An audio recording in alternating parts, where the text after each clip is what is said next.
Good morning, everybody, and welcome to this Raffles Crew podcast featuring the wonderful Bill Padfield, who a number of you will remember from our previous remarks on what's going on in the region following the exciting changes in the American leadership.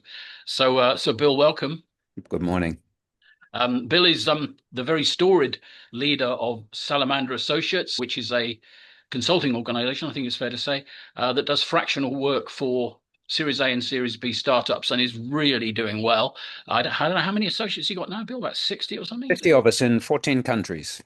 Wow. A global multinational. I take my hat off. At least it's multinational, but the actual name is Salamander Advisory Services. So, Okay, I beg your pardon. I'll try and get that right. Good. Well, Salamander Advisory Services, a shout out. And while we're on that topic, Salamander Advisory Services and Raffles Crew will be jointly hosting a get together in August. And we'll be writing to many of you, reminding you, if you can, to come along. That'll be a lot of fun. It's going to feature a lot of founders and a lot of funders, as well as my network and hopefully Bill's. So that's good. So getting on to the meat of the matter. There's a lot of uncertainty in Southeast Asia, and depending on who you talk to, it's either very dire or it's slightly worrying. And about a month ago, I interviewed Bill on his views on business sentiment in ASEAN, given the policy stops and starts that we've had out of the Oval Office over the last couple of months. Bill, you may remember that the first thing you said to me was, well, with this level of uncertainty, everything just comes to a standstill. mm.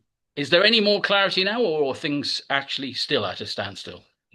Everything I'll comment on is really through the lens of what we see as an organization and what I see, which is really with the tech industry, particularly those early stage tech companies and the funds that back them in this part of the world. So it does feel like life with the pause button pressed down at the moment. It hasn't gotten any better, that's for sure, because you've got this three elements to the challenge, which number one is the tariffs, number two is inflation, and number three, of course, is the currency challenges with the US dollar now. So those three coming together has created somewhat of a perfect storm. And it means that those investors right now are seeing time to pause, reflect, see what's happening. And of course, that all slows down the capital flow, which is not ideal. So, you're actively involved in helping Series A and Series B companies get investment. Have you seen a tangible slowdown? Yeah, very much so. I don't want to name any particular funds because what these funds do is their own business. But working with a number of the private capital funds in this part of the world, the number of deals that we would normally expect to see has slowed down dramatically compared to this time last year, for example. I think the number of early stage funds are struggling to raise money themselves from LPs. LPs or limited partners, these are the high net worth individuals or groups that actually put money into these funds, are actually cautious themselves. They can see a decent 6+% return now, just keeping their money in the bank. Why would I take a risk putting it into funds that may draw down over the next 7, 8+ years? And right now, I have to commit my capital. There's low liquidity, of course, in these types of funds. And the IPO or exit market isn't terribly exciting right now at the moment. So from soup to nuts in this whole funding process, caution is there and uncertainty, and that's all leading to a pause. If we may, Bill, let's look at the tangible things that are causing uncertainty. So, one of the examples that you used when we spoke was the example, for example, of the price of steel.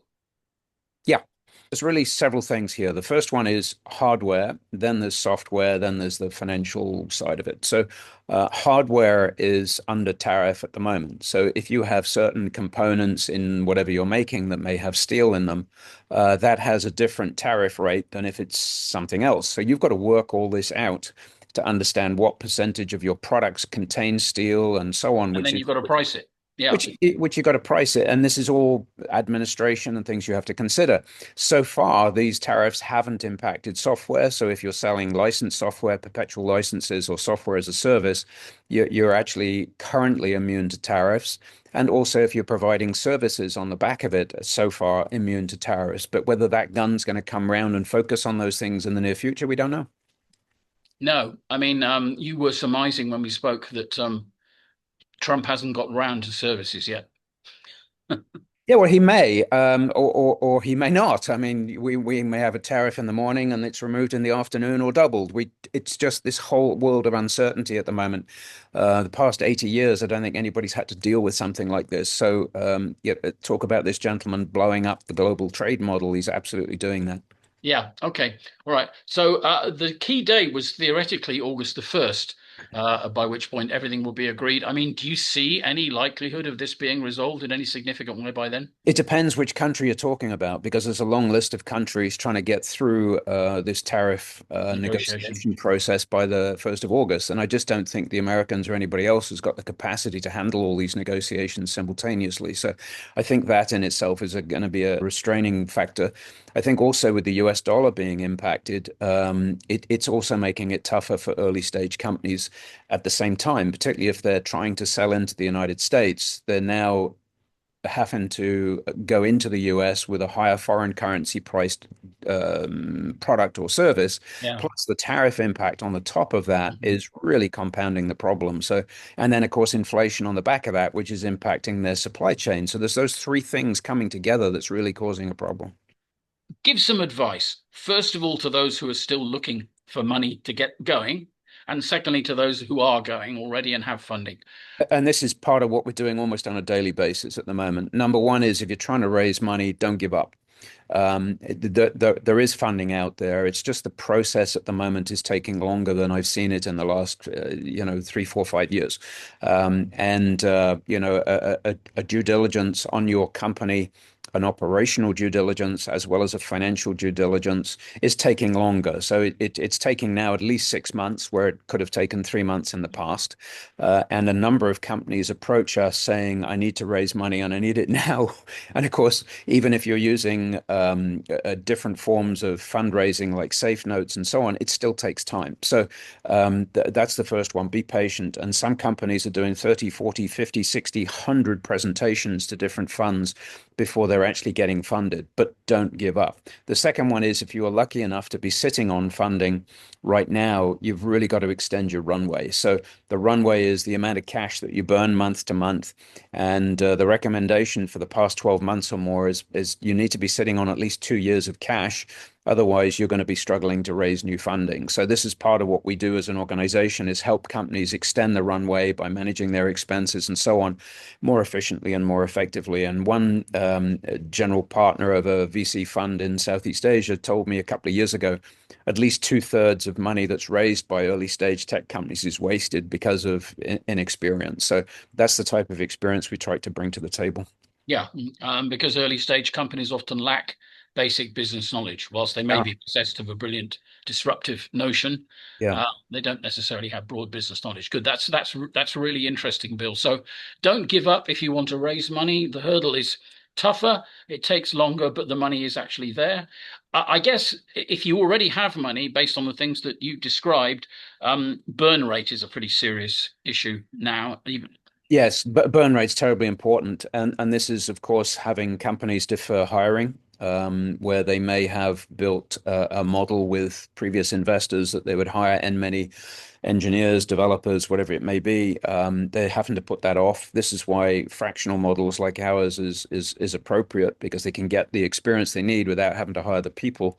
But they also happen to come forward with business plans that really make sense. So LPs or VC funds at the moment want to see real pragmatic business cases that's going to grow. They want to see that you've got traction in the marketplace today, and they want to see that you really understand the business, growing a business, rather than here's a great PowerPoint of something we're going to do to change the world. And I remember Guy Kawasaki saying this in one of the downturns a few years ago, a number of years ago. The industry's moved from PowerPoint to Excel. Now people really want to see numbers. They don't want to see great stories, but they want to see business models that's really executing rather than theoretical. and are you seeing any evidence of improvement in the presentations you're seeing from founders? Unfortunately, no. I'd love to say yes, but part of what we do is to help guys get their pitch decks and their teasers and so on aligned to the taxonomy of investors, Yeah. understanding what investors want to see, and often it's not what they want to talk about. Brilliant scientists, brilliant engineers, they obviously want to talk about what they've created, and they go Yes. into the gearbox, they go into the test tube within minutes, and they stay there. And of course, we're trying to coach these very smart guys in the language of business, which they're not often wanting to hear, because they're so excited, so keen to talk about what it is they've got that's going to change the world. And it's not necessarily what people want to invest in. No, I mean that's absolutely right. I mean, as a sort of multiple startupper myself, I understand that, and I understand the enthusiasm for the thing that you've created that you think is going to make so much money.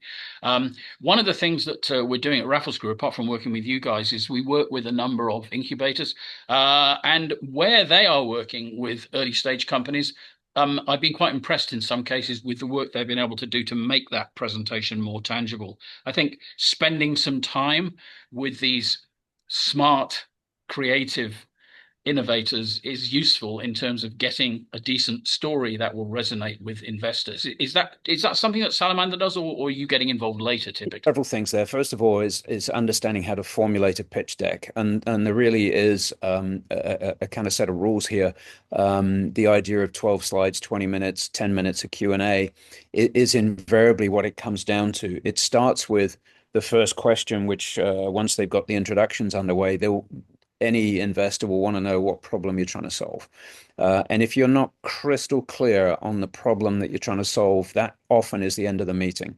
Because if it's a Me Too conversation about, I've got something here that everybody else has got, but mine's going to be slightly different, not terribly exciting. So, and then it's understanding how the strength of your leadership team is going to help, whether you've had experience doing startups before. Unfortunately, for first-time startups, always counts. I've done 2 or 3 exits already. You've instantly got the attention of private capital, and also having conviction about your story. A lot of the way that these funds will invest is based on the strength of the founders or the founder. Are they really passionate? Are they driven? Are they the kind of people that won't take no for an answer? Can they take the bruises? Can they really, really handle the next few years of, tough existence to build a business?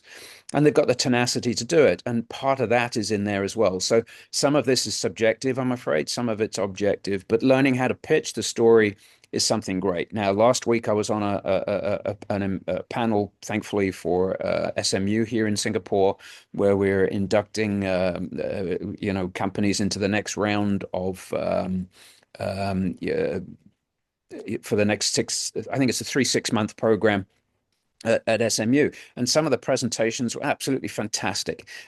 So I am seeing some teams really pull this together, but it's learning how to do those 5-minute pitches, 10-minute pitches, 15-minute, 20-minute pitches, and practicing and practicing and practicing to get that down so that you don't just fall over after the first couple of questions. Terribly Yeah. important.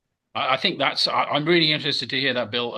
We are currently surveying the 350 members that we have at Raffles Crew, and it seems likely that about 30% of them are innovators in one way or another, either apps, actual founders or at a later stage.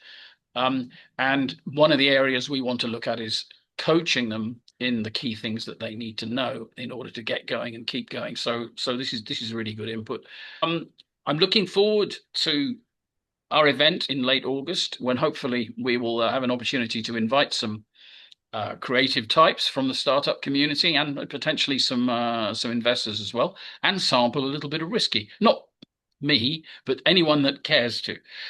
The other thing that I would just shout out about that I haven't actually spoken to you about, we are in touch with a lot of female founders, which I think is a very interesting community. There's a community here which has 140 female founders in it, and very interesting it is too. And one of the things we're doing at Raffles Crew, something called Sisters of Enheduanna, which is a kind of a wacky thing. But Enheduanna, who's Enheduanna? The very first woman author in history, in fact, the very first human author in history, 5 millennia ago. Enheduanna wrote lots of interesting stuff about how to run economics, how to worship, how to do a whole bunch of things. So we're inviting charismatic women speakers who've been incredibly successful in business to come and have a hosted lunch where they'll tell us about what they've been doing, share, in this case, the details of their book. And the space is limited, 25 people, three-course lunch, charismatic speaker, moderated by yours truly. Who knows, Bill? We may even see you there, but I'll certainly be inviting you and other members of Salamander. I look forward to it. There's no reason why female entrepreneurs shouldn't be as successful as male entrepreneurs. I was invited to an event by She Loves Tech a year or so ago, and I was impressed. There's thousands of members there and thousands of very successful female-led entrepreneurial ventures Yeah. around the world. So it can absolutely be done. And we are just as welcome to help female-led companies as male-led companies. I think one of the first items I'm going to address is, look, women rule the world, let's face it. I mean, we men have all sorts of pretensions, but the cleverest and most influential people are generally female. And hopefully we can feature some of them in our Raffles Crew curated luncheons. Bill, it's always a pleasure. Thank you very much for taking time out of your day. Yeah. Welcome, mate. Look forward to seeing you soon. Bless you.